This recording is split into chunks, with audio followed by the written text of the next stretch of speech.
bienvenida a la Hay uno, magistrada dos, tres. Ana Reyes, quien tiene las palabras de aperturas de este encuentro. Este es el siglo XXI. Nos encontramos en la Procuraduría General de la República, en donde en estos momentos va a dar su discurso la magistrada Rosana Reyes, procuradora adjunta para asuntos de la mujer, en el marco de la presentación del trabajo de los factores psicosociales en hombres internos por feminicidios en el nuevo modelo de gestión penitenciaria en República Dominicana. Veamos. Magistrada Jennifer Reynoso, procuradora fiscal del Distrito Nacional, y el doctor Luis Vergés, director del Centro para Intervención Conductual o de Intervención Conductual para Hombres de la Fiscalía del Distrito Nacional. A todos y todas, y amigos de la prensa, las gracias en nombre de la Procuraduría General de la República por asistir esta mañana a la presentación del estudio Indicadores Psicosociales en hombres feminicidas internos en los centros del nuevo modelo de gestión penitenciaria. Comparto con ustedes brevemente algunas reflexiones, tales como que el plan estratégico del Ministerio Público se inserta dentro de la Estrategia Nacional de Desarrollo para el periodo 2010-2030. Nuestro plan estratégico, el del Ministerio Público, contempla como uno de sus objetivos más importantes lo que es asegurar la atención y la protección eficaz a las víctimas. Obviamente, no es un secreto para nadie este problema que tenemos con la violencia hacia las mujeres y sobre todo con los desenlaces fatales, que en este caso nos referimos a los feminicidios. Hay como un eco por ahí, pero eso pasa en los programas en vivo. Yo espero que los técnicos lo puedan resolver. Bien, en este sentido ustedes saben que como país hemos suscrito una gran cantidad de acuerdos, convenciones internacionales que nos comprometen a darle respuesta efectiva, a darle respuesta oportuna al problema de la violencia hacia las mujeres. En este sentido, contamos con la constitucionalización de la protección de los derechos humanos de las mujeres a través de la tipificación de lo que es violencia de género intrafamiliar. En este estudio, viendo lo que era el resumen ejecutivo, lo que eran las conclusiones, recomendaciones y todo lo demás, pudimos ver o confirmar cosas que ya nosotros habíamos evaluado con relación al problema de la violencia contra las mujeres y sobre todo de los feminicidios. Fundamentalmente, el tema de los desenlaces fatales que afectan a las mujeres, según este estudio que hoy se va a presentar, se da, como sabemos, en el contexto de las relaciones de pareja y sobre todo en el desequilibrio de poder, en el control y el poder y en la expresión, como llama el autor, abrumadoramente masculina.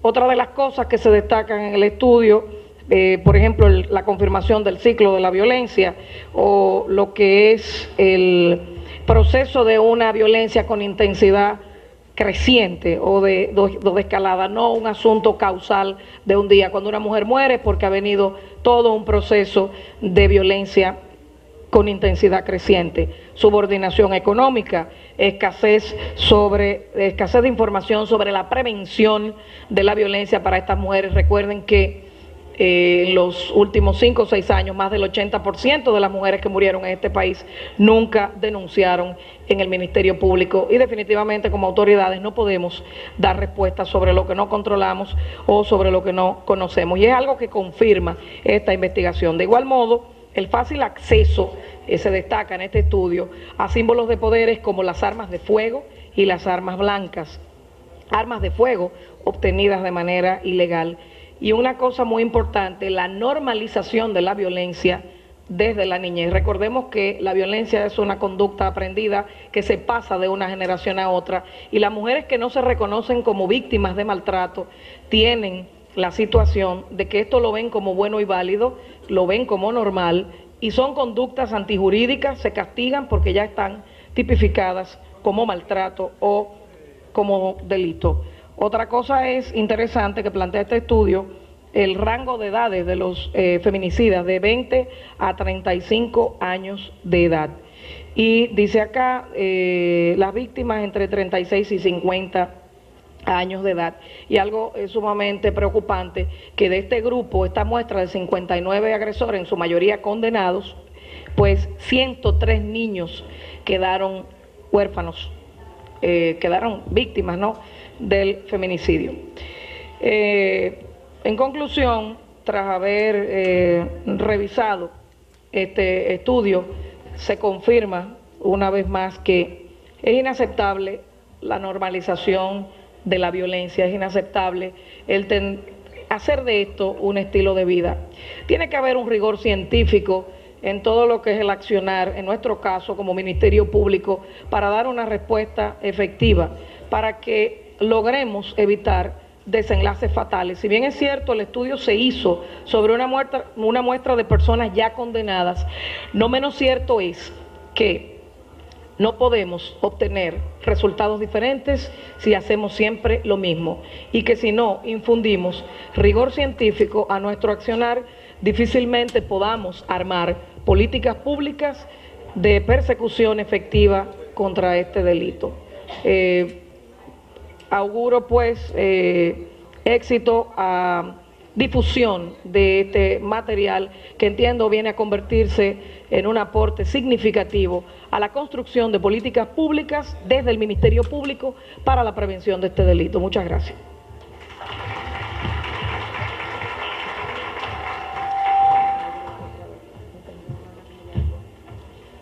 Agradecemos las palabras de la magistrada Rosagna Reyes, Procuradora General Adjunta para Asuntos de la Mujer.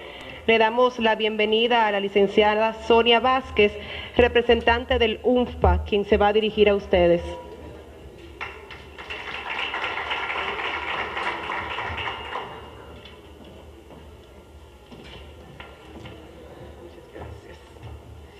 Bueno, muchas gracias. Buenos días.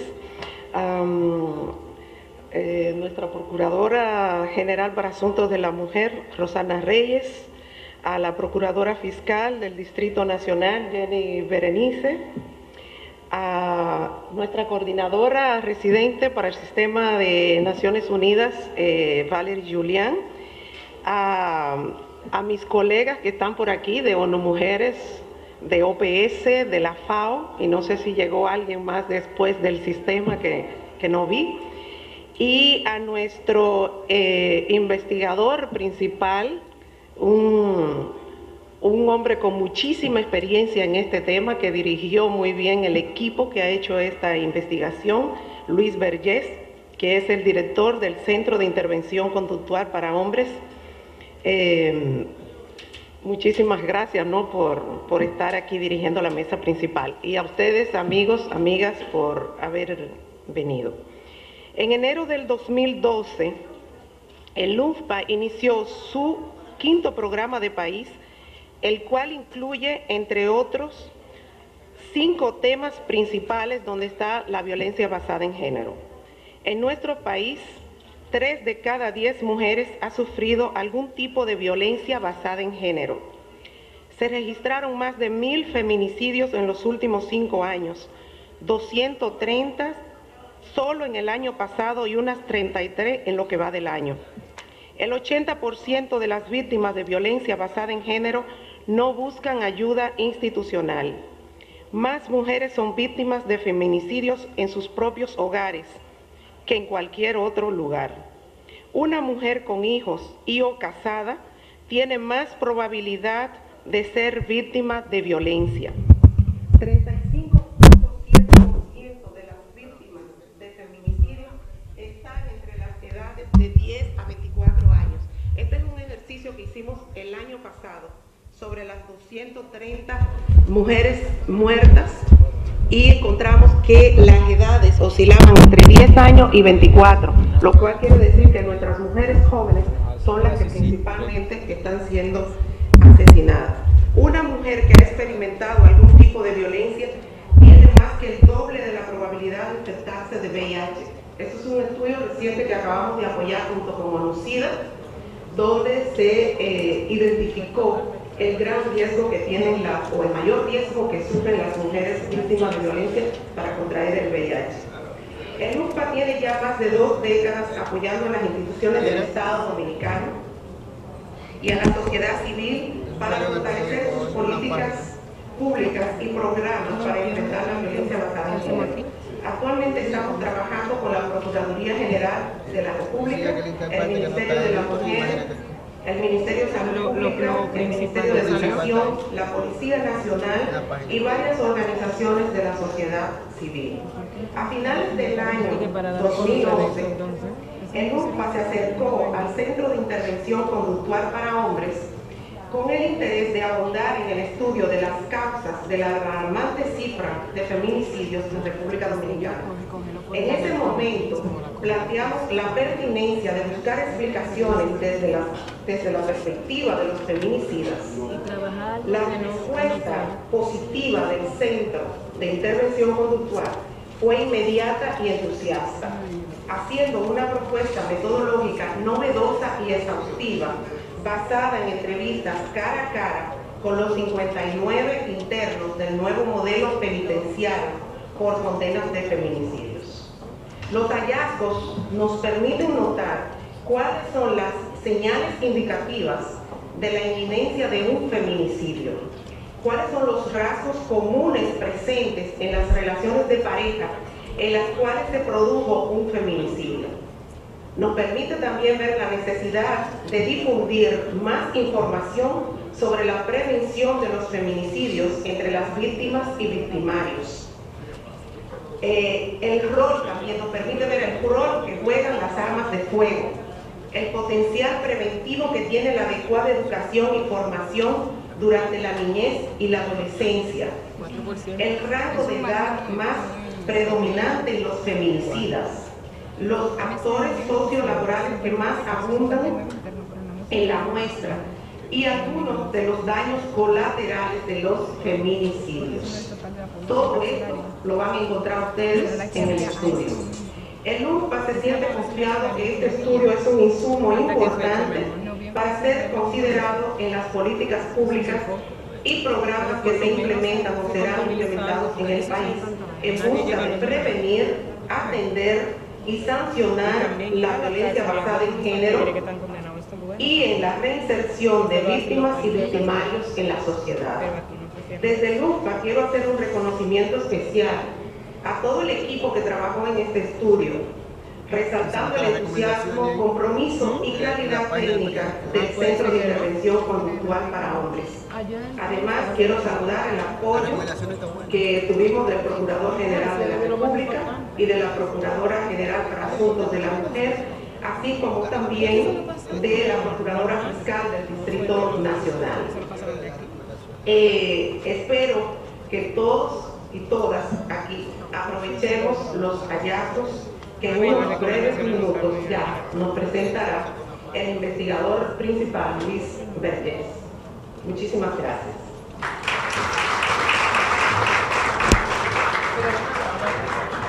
Estas fueron las palabras de la licenciada Sonia Vázquez, representante del UFPA. Escuchemos ahora a la magistrada Jenny Berenice Reynoso, Procuradora Fiscal del Distrito Nacional.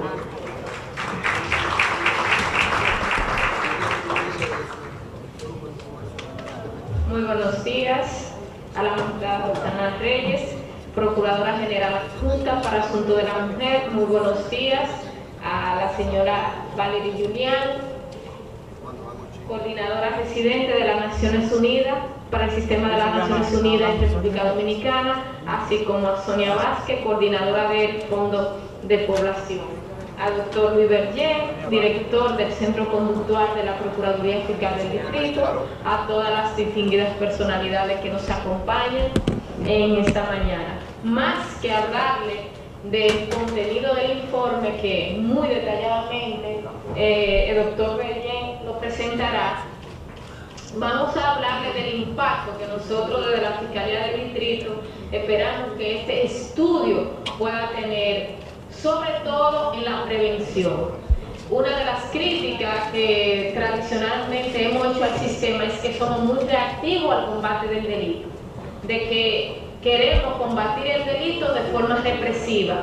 Y si bien es cierto el criterio de la represión es indispensable en la persecución de cualquier delito, no menos cierto es que si prevenimos eficazmente quizás o sin quizás, la persecución no sea necesaria. Es evidente que cuando ocurre un feminicidio, como representante de la sociedad, como Ministerio Público, aspiramos a que intervenga una sanción ejemplar, pero como fiscales y como ciudadanos quisiéramos y aspiramos a que ese delito no ocurra. Estos hallazgos que han arrojado este importante y quizá el primero en su género hecho en la República Dominicana, es un informe, es un estudio que nos dará herramientas para trabajar en el tema de la prevención, ya analizando las posibles causas que están generando, por qué no decirlo, una especie de epidemia con relación a los feminicidios, y que nosotros como servidores públicos tenemos que hacer mucho más que sentarnos a contar la cantidad de mujeres asesinadas cada año y conformarnos con mucho más que haya un tribunal a garantizar una condena de 20 o 30 años. El objetivo no debe ser ese, el objetivo debe ser cómo nosotros abordamos la prevención y qué vamos a hacer nosotros de la prevención. En este estudio hay factores que indican sectores de la sociedad que en esos 59 casos de estudio que tienen mucha mayor presencia en los casos de feminicidio, unos aspectos socioeconómicos y educativos que son de una relevancia vital para trabajar el tema de la prevención. Nosotros el compromiso que hacemos de la Fiscalía del Distrito con este informe, que estamos eternamente agradecidos de las Naciones Unidas de que haya apoyado la realización de este informe, no es solo para el tema de la difusión. Este informe, este estudio es importante en la medida que nosotros lo tomamos en cuenta para trabajar el tema de la prevención, para ver cómo reducimos el tema de los feminicidios y que lo vamos a compartir con la demás fiscalía del país, porque no se trata de que en el distrito se combata y se prevenga eficazmente el tema de la violencia de género y los feminicidios, sino que podamos hacerlo a nivel nacional. Siempre, como le decía al inicio, hemos criticado que los delitos nosotros lo abordamos de una forma reactiva, no hacemos estudio de campo, no hacemos un estudio criminológico sobre qué está generando X delito. Aquí, en este estudio, esperamos que a partir del análisis del mismo, el combate, la prevención sea mucho más eficiente cada día, de que los feminicidios se reduzcan a su mínima expresión. Siempre he dicho que nosotros nos resistimos a sentar en nuestro escritorio a contar cuántas mujeres van cada día y qué vamos a hacer y garantizar que el Ministerio Público vaya, pedir una prisión preventiva y luego 30 años. La función del Ministerio Público tiene que ser mucho más proactiva, como también entendemos que el Ministerio Público del 2012 no es un fiscal que debe limitarse a ver cómo pasan los hechos y cuando llegan es que me apodero o no. Es un Ministerio Público que tiene la obligación, la responsabilidad y el deber de trabajar el tema de la prevención, pero para trabajar el tema de la prevención es indispensable tener estudios tan profesionales como este. Y ahí aprovecho para felicitar a todo el equipo que de forma muy profesional hizo este estudio, que nos sentimos de Fiscalía muy orgullosos del trabajo, y aprovecho también para darle las gracias al doctor Hernández Peguero, que fue que tuvo en su gestión la brillante idea del centro conductual. Así que nosotros hacemos finalmente el compromiso de utilizar este estudio para trabajar la prevención del tema de los feminicidios y la violencia de género intrafamiliar, ya partiendo de un estudio científico que sin lugar a dudas nos ayudará a ser mucho más eficiente en la prevención. Muy buenos días y muchísimas gracias.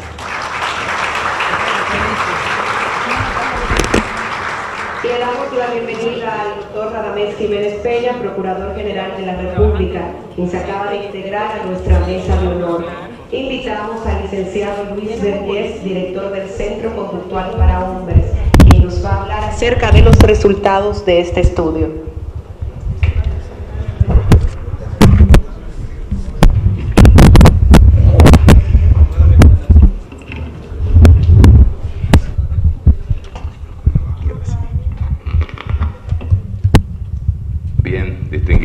personalidades que nos acompañan en la mesa que preside este acto. Quisiera saludar la presencia de todos y cada uno de ustedes, la señora Valerie Guilián, representante residente de Naciones Unidas, licenciada Sonia Vázquez del UNFPA, el Procurador General de la República, señor Radamés Jiménez, licenciada Rosana Reyes, Procuradora para Asuntos de la Mujer, y la licenciada Jenny Berenice Reynoso, Procuradora Fiscal del Distrito Nacional. El doctor Hernández Peguero, junto con su señora esposa, creador, fundador, ideólogo del Centro de Intervención Conductual para Hombres, y que insistió mucho que se incluyera una cláusula por algún lado en el protocolo de intervención nuestro que dijera investigación. Él decía que si no investigamos, todo lo que hagamos va a estar en el aire. Y agradecemos mucho la confianza que ha depositado el UNFPA en nosotros para la realización de este estudio. El camino a la libertad y la conquista de derechos ha seguido una ruta muy escabrosa. Figúrense ustedes que cuando los primeros esclavos se querían liberar, inmediatamente surgió un psiquiatra que quiso patologizar el deseo de liberarse de los esclavos, diciendo que eso era un trastorno de etnomanía. La etnomanía, según ese psiquiatra, era un deseo compulsivo por la libertad, y todo el que quería liberarse estaba loco. Luego, cuando aparecieron las primeras mujeres que no eran sumisas, entonces apareció otro diagnóstico: son histéricas.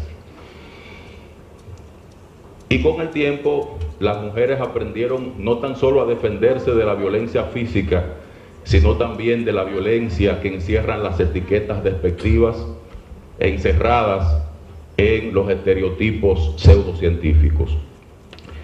En ese sentido, nosotros en el día de hoy hemos detectado una estabilidad desgraciada, por decirlo así, en los feminicidios. No bajan. Pero también hay una estabilidad en las diferentes formas como la sociedad defiende su establishment para seguirlo justificando. Fue por eso que nos sentimos muy contentos cuando recibimos la información de realizar esta investigación, porque si algo ha faltado es precisamente ajustar las herramientas científicas para una comprensión rigurosa y válida de lo que verdaderamente pasa con la conducta criminal y en especial la conducta feminicida. Los que tengan buena vista creo que podrán seguir algunas de las ideas que nosotros iremos trabajando. Ahí hay algunos nombres e instituciones que colaboraron con este estudio, que fue un resultado de una participación interinstitucional, el UNFPA, el Centro de Intervención Conductual para Hombres, y la logística de apoyo que nos sustentó el nuevo modelo de gestión penitenciaria, a quienes le agradecemos mucho. Ven ahí la estructura general del informe. Básicamente hay un resumen ejecutivo, ustedes lo van a tener en el libro grande. Hay 3 libros, un pequeño que es un brochure, otro no tan pequeño que es un folleto, y uno grandote que es este, que tiene ya todo el desglose, incluyendo los aspectos teóricos que dieron base de sustentación a la investigación. En el contexto general que se plantea en el libro grande, se van a familiar ustedes con el desarrollo institucional que tiene el país para hacerle frente al tema de la violencia de género. Y se van a dar cuenta y se preguntarán, como me lo pregunté yo, cómo un país que tiene una estructura institucional para darle respuesta, como otros países no la tienen, los feminicidios se mantienen estables. Y se van a enterar también de un sinnúmero de descubrimientos y por qué razón nosotros los estamos sustentando, como por ejemplo los errores de pensamiento que tradicionalmente se educan, entre comillas, desde nuestra cultura machista. Hay unos antecedentes interesantes que presentamos también. porque no estamos en cero en materia de investigación. Hay instituciones muy respetables como Profamilia, por decir una que ha presentado varios estudios que nosotros leímos y también citamos dentro de los antecedentes. Ya los objetivos, tanto generales como específicos, abundaremos sobre eso más adelante, y un marco teórico donde hay una serie de conceptos básicos que a nosotros nos gustaría compartir, aunque no profundizar por razones de tiempo y espacio. Resultado, discusión, conclusiones, recomendaciones, todo eso ustedes los van a tener en el libro grande. Ese fue el objetivo básico general, que es el de identificar aquellos factores psicosociales que se basen en características de personalidad y variables sociocontextuales de las vidas de hombres imputados por feminicidios que están en condiciones preventivas o cumplen condenas en los centros de atención del nuevo modelo de gestión penitenciaria. Queremos informar que estamos usando el concepto de feminicidio independientemente de que todavía no ha sido incorporado dentro de la estructura judicial, porque el concepto de feminicidio no tan solo tiene una acepción judicial, tiene también una acepción descriptiva. Entonces, como algún día eso se va a insertar, nosotros decidimos adelantarnos y aprovecharnos de la acepción descriptiva, sobre todo por el contrasentido que se da, que sí tenemos incorporado o tipificado la violencia de género, y entonces la forma más brutal de violencia de género, que es el feminicidio, no la tenemos. Entonces, con el permiso de ustedes, vamos a seguir usando el concepto de feminicidio por esa razón. En el marco teórico hacemos un análisis de la violencia de género y sus diferentes factores explicativos.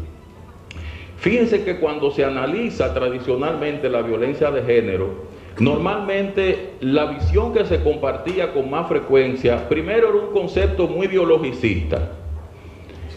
Y como un concepto biologicista, había un desempoderamiento de la persona en el sentido de que ve su violencia como resultado de variables que él no puede controlar. Y ahí entonces viene la tradición de patologizar la violencia y obviamente el escándalo que ocurrió en los años 70 como fruto de ese abuso que había de las etiquetas. Recuerden ustedes los famosos trastornos que están descritos clínicamente en el DSM-4. Muchas veces se quería insinuar que porque una persona tuviera un trastorno de ese tipo, entonces se explicaba que fuera violento. Eso naturalmente fue desmontado con los aportes de Leonor Walker y una serie de feministas que hicieron una gran labor en ese sentido. Ahora bien, la teoría sensitiva de género, que plantea la influencia de lo que es la cultura patriarcal, todo este aprendizaje cultural y esos 6.000 años de historia donde el hombre generó violencia por subsistencia y aprendió a matar para poder sobrevivir y aprendió a decirle a la mujer que se quede en la casa porque eran nómadas y él tenía que ir a buscar la comida y ella no podía hacerlo como él lo hacía, pues todavía ese planteamiento persiste y es necesario para entender lo que está pasando en los patrones culturales en relación al tema de la violencia de género, pero no es suficiente.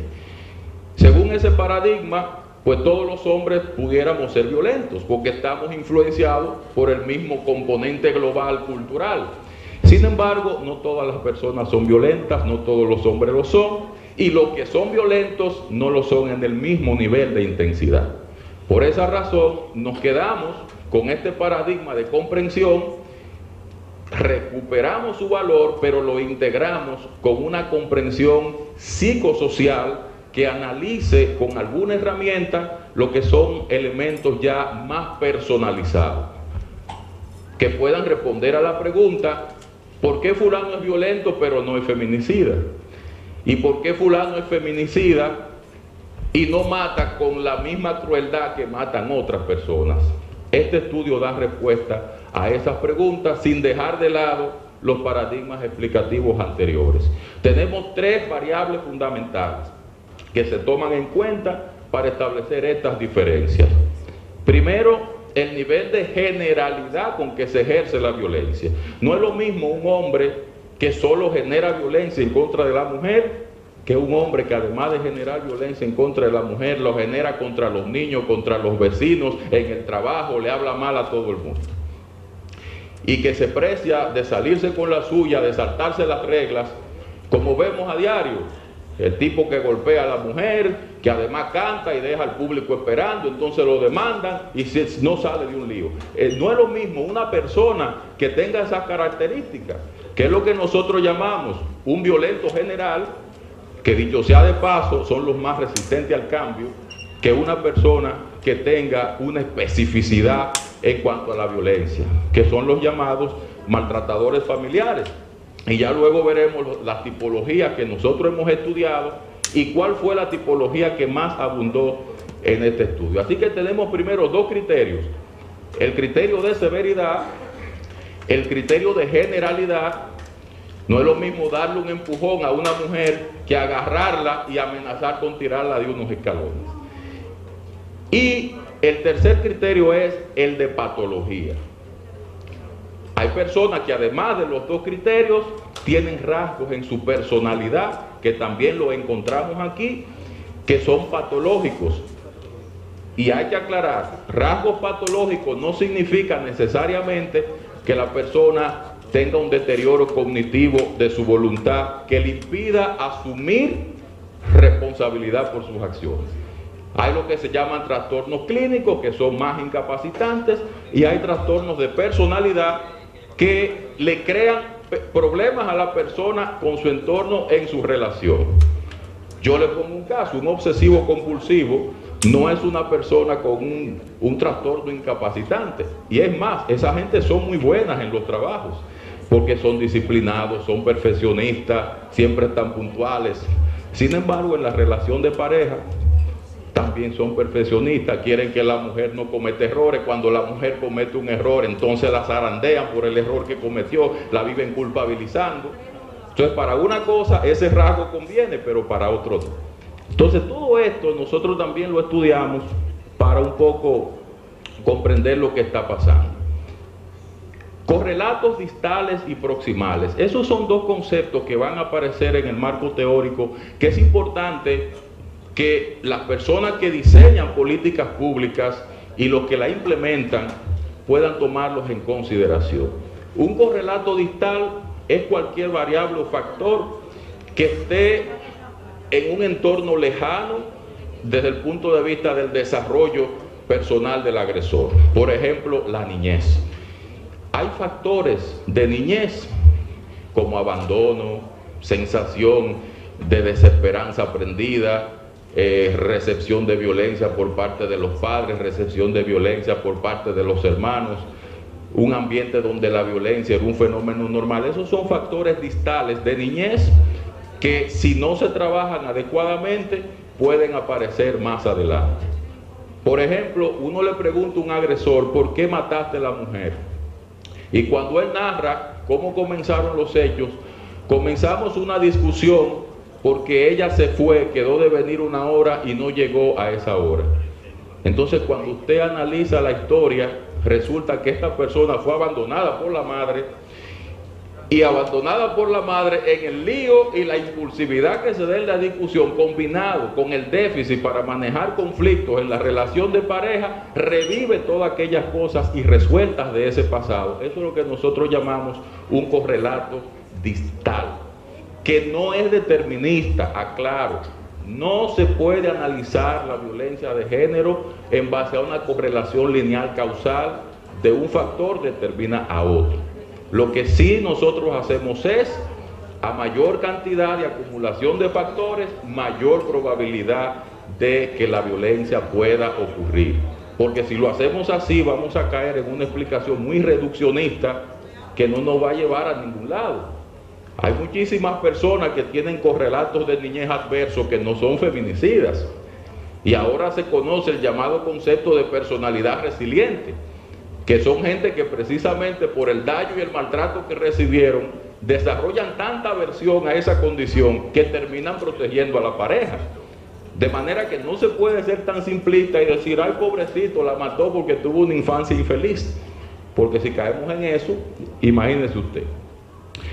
Los correlatos proximales ya son aquellos eventos que están más próximos en el proceso evolutivo de esta persona. Un correlato proximal puede ser un evento traumático reciente.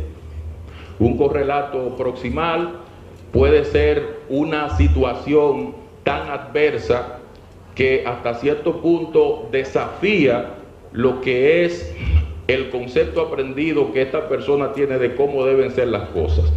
Y el no estar preparado para eso que llega de repente se puede convertir en un detonante. Analizamos también los estilos de apego. El estilo de apego es algo fundamental desde el punto de vista del desarrollo saludable del ser humano. Es uno de los conceptos que más validación empírica tiene desde el punto de vista de las relaciones de pareja. De hecho, ya hoy se sabe que la mayoría de los agresores de pareja tienen un estilo de apego ambivalente y desorganizado. ¿Qué significa eso? Por ejemplo, cuando una persona nace, las figuras de apego son sus padres, las figuras primarias, porque son las que le garantizan la seguridad, la alimentación, la preservación de sus vidas. Fíjense lo que pasa cuando un niño, su madre se le va, el niño se desespera, llora y no quiere que nadie lo cargue, porque el niño asocia al que le da apoyo como un símbolo de pérdida de la madre que se fue.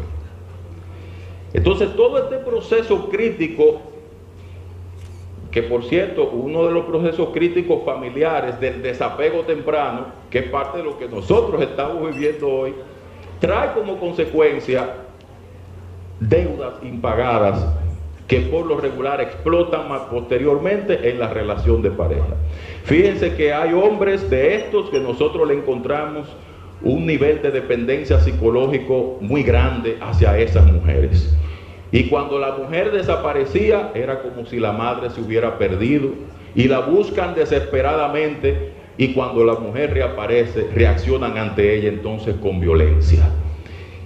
Aquí nosotros tenemos, y fue un descubrimiento teórico que no lo habían hecho otros estudios, nosotros lo hicimos como fruto de esta investigación, que fue el concepto de síndrome de pérdida inminente.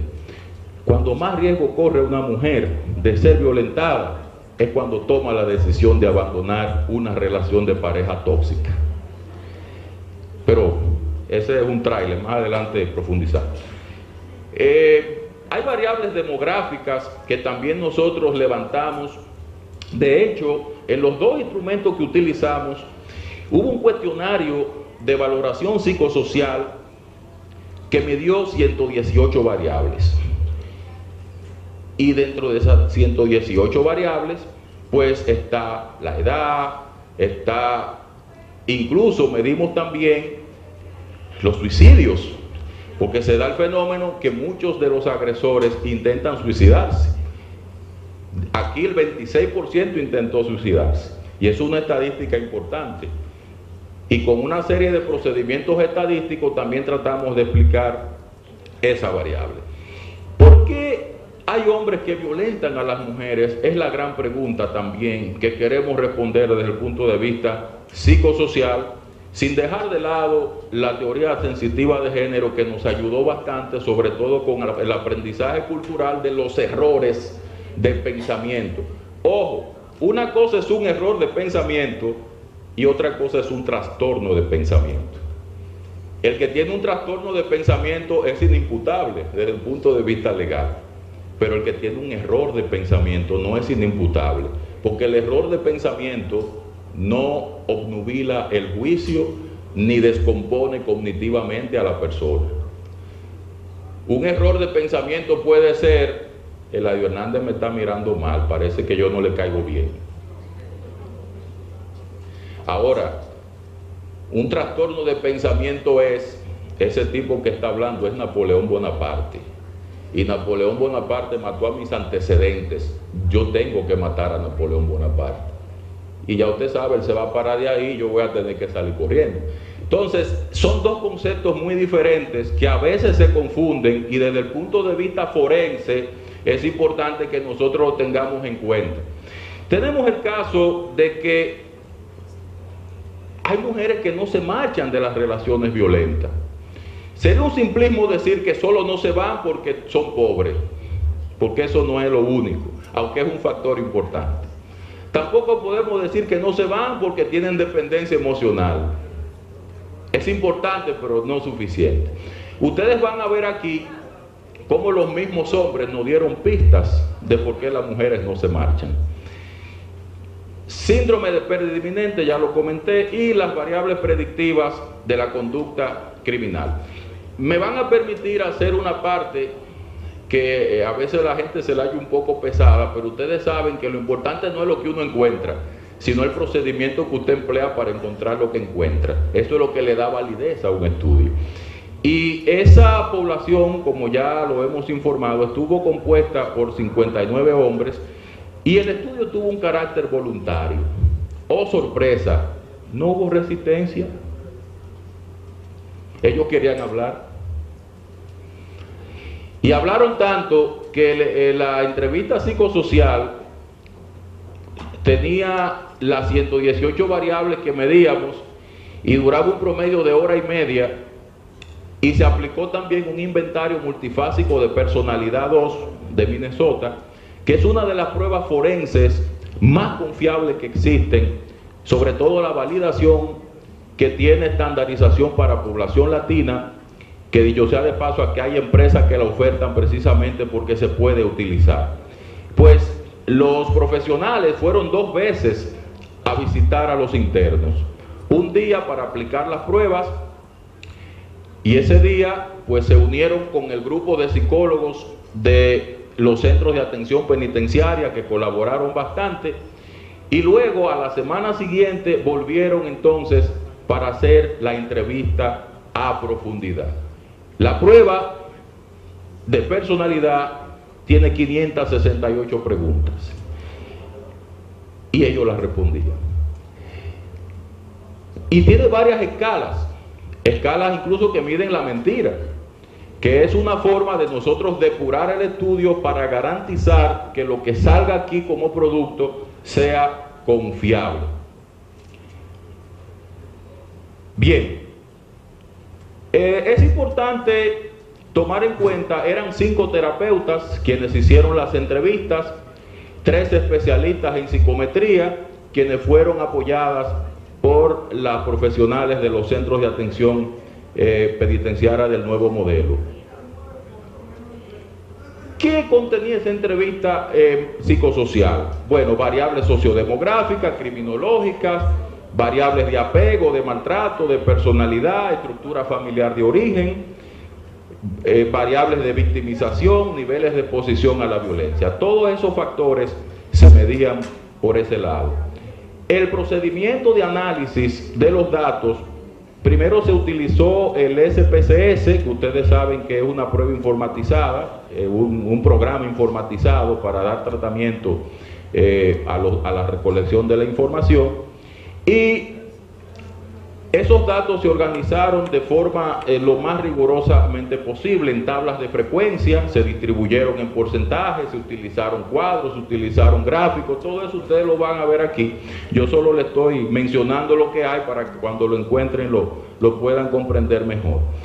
Y hay una serie que, por cierto, esta asignatura que nos daba tantos dolores de cabeza, sobre todo a los estudiantes de psicología, la estadística descriptiva, nos fue muy valiosa, porque tiene una serie de pruebas que nos permiten darle un tratamiento a la información con garantía de cientificidad. Y aquí están los resultados. El rango ocupacional profesional de la población fueron predominantes 3 categorías ocupacionales: militares, comerciantes y choferes.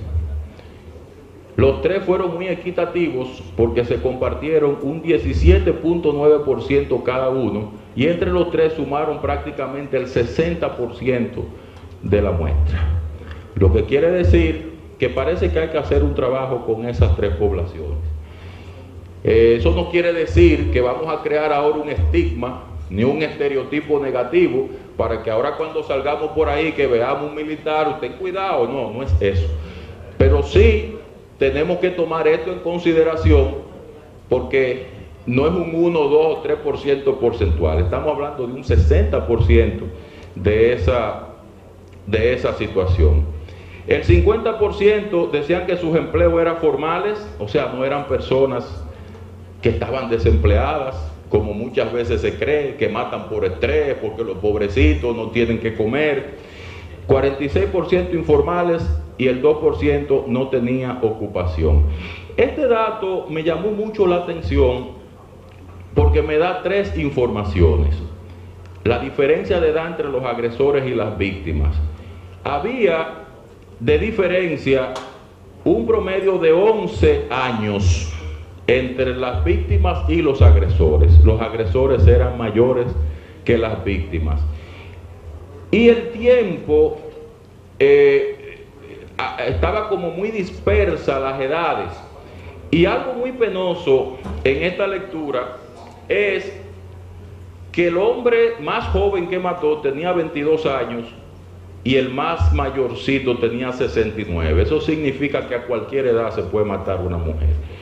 Pero peor todavía, la mujer más joven que murió tenía 14 años y la mayor tenía 53. A cualquier edad puede morir una mujer y sobre todo en edad productiva. Estos internos confirmaron también algo que han confirmado los otros estudios internacionales, y es el de las familias numerosas, que dicho sea de paso, más adelante vamos a ver el índice de desestructuración familiar, porque había una gran cantidad de hogares monoparentales, donde la mayoría de las veces la cabeza era la madre, pero además de eso era una cabeza con muchos hijos. Promediaban 6.73 hermanos cada uno de ellos, o sea que eran familias numerosas. Encontramos casos desde uno que tenía 2 hermanos hasta uno que tenía 22. En cuanto a la educación, el 52.6% realizó estudios primarios, mientras que el 33% alcanzó el bachillerato. El 8.8% apenas sabía leer y escribir. Las víctimas, por su parte, lograron niveles académicos más o menos comparables en los niveles educativos bajos, pero superaban notablemente a los agresores en educación superior, en un 10% porcentual, y eso es significativo. O sea, los agresores tenían trabajo, tenían más recursos que las mujeres tenían más nivel académico que ellos. Es muy relevante que un 80% de la población aseguró nunca haber recibido ningún tipo de información acerca de la violencia.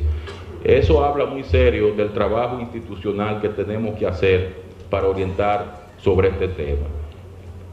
El 50% de las víctimas estaba desempleada, mientras que solo un 3.6% de los agresores no tenía algún tipo de ocupación laboral. Miren qué diferencia, de 50 a un 3.6. El 63% manifestaba tener alta satisfacción laboral. Y ahí esto ustedes lo van a entender, porque uno se pregunta cómo un hombre que mata a una mujer puede sentirse tan bien en otros espacios, sin embargo es un peligro para su propia compañera. Esto ya, cuando hablemos de los estilos, de los tipos de agresores, ustedes se van a dar cuenta por qué ocurre esto. Bien, el 81.8% no cambiaba con frecuencia de empleo y oficio, o sea que eran estables laboralmente, no lo eran maritalmente, pero sí lo eran laboralmente, y manifestaba tener buenas relaciones con sus compañeros de trabajo. Mientras que entre las víctimas había un porcentaje de desocupación laboral de un 44%, y los agresores percibían que la situación económica de las víctimas estaba de regular a mala en un 66%. Aquí viene otro dato que nosotros sufrimos mucho cuando lo estábamos computando. Ellos habían procreado 55 hijos con la víctima.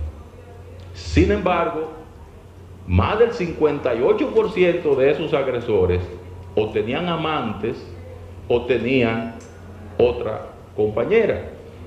Y entonces, sumando todos los hijos que tenían, se elevaba a 103. Lo que quiere decir que las víctimas colaterales, como resultado del impacto de la violencia, pues obviamente permea a todos esos niños y ustedes saben las consecuencias que eso trae. El 57% de la población mantenía unión libre con las víctimas. El 54.5% vivía con la víctima al momento de ocurrir el hecho, mientras que el 45.5% no vivía con ellas. Un porcentaje significativo de la muestra había sido sometido a trabajos desde su niñez, un 45%. Someter a los niños a trabajos infantiles es algo que se ha venido denunciando como contraproducente, porque les interrumpe su desarrollo y esos accidentes en el desarrollo hacen un proceso de detención en su proceso evolutivo que luego cobra deudas más adelante en las relaciones futuras en el contexto interpersonal con los adultos. Más de la mitad se criaron sin sus padres juntos, 53.6%, que quiere decir que había un índice de desestructuración familiar bastante elevado. Apenas un 46.4% lo hizo con ambos padres, y llama la atención que un alto porcentaje ni siquiera recuerda qué edad tenían cuando sus padres se separaron, el 41%. Otro porcentaje significativo tenía edades críticas justo cuando iniciaba la adolescencia, entre los 11 y los 15 años, un 22.2%. Es importante anotar aquí que las teorías de criminalidad hablan que la etapa más sensible para la adopción de un patrón de conducta delictivo en cualquiera de sus manifestaciones es precisamente la adolescencia. O sea que si se traen deudas del pasado, personalidad resiliente y poco apoyo presente, más el proceso crítico que per se representa este periodo, pues obviamente la situación de riesgo aumenta. Y un alto porcentaje, un 17.9%, se crió con otro familiar diferente a la madre o el padre. Apenas un 25% de la población no fue expuesta a maltratos físicos, mientras que el 75% restante recibió violencia física por parte de los padres con algún nivel de severidad. Eso es muy alto. Estamos hablando que el 75% de esta población recibía violencia física, pero si eso es alto, lo que sigue es más preocupante, y es que el 90.9% de esos que recibían violencia dice que eso no los marcó. O sea, eso significa que ellos ya estaban normalizando la violencia. Entonces, si la violencia a mí no me marca, cuando yo le dé a la mujer tampoco la va a marcar. El 8.9% recibió también maltrato físico por parte de los profesores. Yo no sé ahora, pero antes los profesores también daban. El 87.5% considera que los castigos que recibían eran justos. Oigan esto, el 87.5% entendía que eran justos. O sea, ellos llegaron a convencerse de que ellos merecían que los castigaran. Y si ellos lo merecían, entonces la mujer también lo merece. El 89.3% dice no haber observado maltrato físico hacia la madre por parte del padre. Esto habla muy bien de la diferencia entre los niveles de exposición a la violencia. Erróneamente se ha venido difundiendo la idea de que la persona se hace violento porque observa violencia. Observar violencia es un factor de riesgo, pero más determinante es recibirla. Porque mire, con todo lo que vemos en la televisión, si fuera por observar nada más, entonces imagínense ustedes todo lo que pasara. Una persona que recibe violencia tiene más posibilidad de reproducirla que la persona que sencillamente la observa. Ahora bien, el que la recibe y además la observa, pues es, como decimos en buen dominicano, un clavo pasado. Es casi seguro que la vaya a ejercer, si no tiene otros factores resilientes en su medio que puedan compensar el efecto de esas dos variables. El 32.1% admitió que solucionaba su conflicto de niñez con violencia. El 28.6%, ahí nos estamos saliendo de la familia y nos estamos yendo a otros espacios. O sea que de las tres variables de exposición a la violencia, observar violencia, recibir violencia e intercambiar violencia, ellos tenían los indicadores porcentuales altos en los tres. Tenemos también que el 28.6 incurrió en su primera acción violenta, debutaban bien temprano, entre los 5 y los 10 años. O sea, que no tan solo la recibían, sino que también la propiciaban entre los 5 y los 10 años. Mientras que el 52.4% lo hizo entre los 10 y los 17 años, edades que coinciden con la separación de la mayoría de sus padres. La mayor parte de los divorcios comenzaron a producirse cuando ellos entraban precisamente en la etapa de la adolescencia. Los internos que tenían empleos informales fueron los que generaron mayores niveles de violencia física contra sus parejas, seguido por los desempleados, mientras que los que menos violencia generaron fueron los que tenían empleos formales. Entre ellos, claro está, haciendo la comparación, el 92% de los casos no tenían ningún tipo de medidas de alejamiento de la mujer, ya que éstas no los habían denunciado. Lo que decía Rosana, que eso sale como una gran preocupación. Es difícil hacer algo si no sabemos lo que está pasando. El 47.3 había ejercido violencia física alguna vez sobre su pareja. El 10.5 admitió que la había ejercido tanto de forma física como psicológica. El 26% percibía que la violencia iba aumentando de forma progresiva a lo largo de la relación. Fíjense lo que se da con el ciclo de la violencia. Ellos mismos nos lo dijeron. Sentíamos que cada vez era peor, y lo grave del caso es que es aquí uno de los factores de riesgo y peligrosidad más grande, es el último año antes del feminicidio. El 70% de la población había ejercido violencia física contra la víctima por lo menos una vez en el último año antes de asesinarla.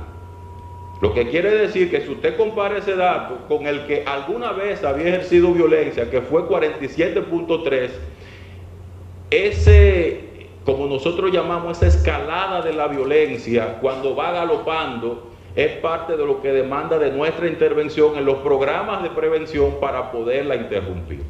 Que, como mencionaba la licenciada Jenny, es parte del trabajo del Centro de Intervención Conductual para Hombres. Señores, no tenemos feminicidio con los hombres que han pasado por allá, porque llegan en un punto donde esa escala se interrumpe. Claro, papá Dios nos protege, porque hay muchas variables que uno no puede controlar, y no podemos decir que es solo por lo que hace el centro.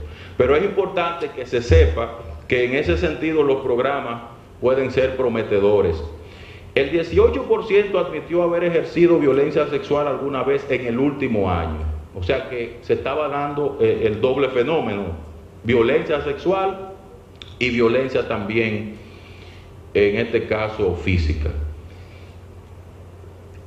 Hay un aspecto que se estudia mucho, y es que dentro de las estrategias de los agresores, ellos apelan a la estrategia del control y colonización de mente. Y dentro de la estrategia de control, la principal es alejar a las víctimas de sus familiares. Y ese proceso comienza distanciándose afectivamente de los familiares. Fíjense cómo el 26% admite que tenía una relación entre mala y regular con la familia de la víctima, mientras que el 58% admitía que la relación con su propia familia era buena. O sea, con su familia era buena, con la familia de la víctima era entre mala o regular. Y el dato que di anteriormente, 58.9% de esos agresores mantenían relaciones extraconyugales con otras parejas. O sea que la famosa afirmación que hace el establishment para seguir culpando a la mujer de la violencia que recibe, que ellas son las que están provocando este tipo de cosas, dicho por ellos, eran ellos los que tenían las relaciones extraconyugales, no eran sus compañeras. Este dato de la intimidación de armas, con armas de fuego y otros objetos, entiéndase ponerle una pistola en la cabeza, te voy a matar, o agarrar un cuchillo, te voy a picar, así mismo lo decían. Miren ustedes cómo, si sumamos ese 30.4 con el 5.4, el 3.6, eso me da por encima de un 40%. Estos hombres no tan solo golpeaban a las mujeres, sino que vivían intimidándola y amenazándola con que las iban a matar. Las armas de fuego, preocupante. Primero, había más armas ilegales que legales. Y las legales todas estaban autorizadas psiquiátricamente, por evaluaciones psiquiátricas. Así que ese famoso mito de que porque una gente, usted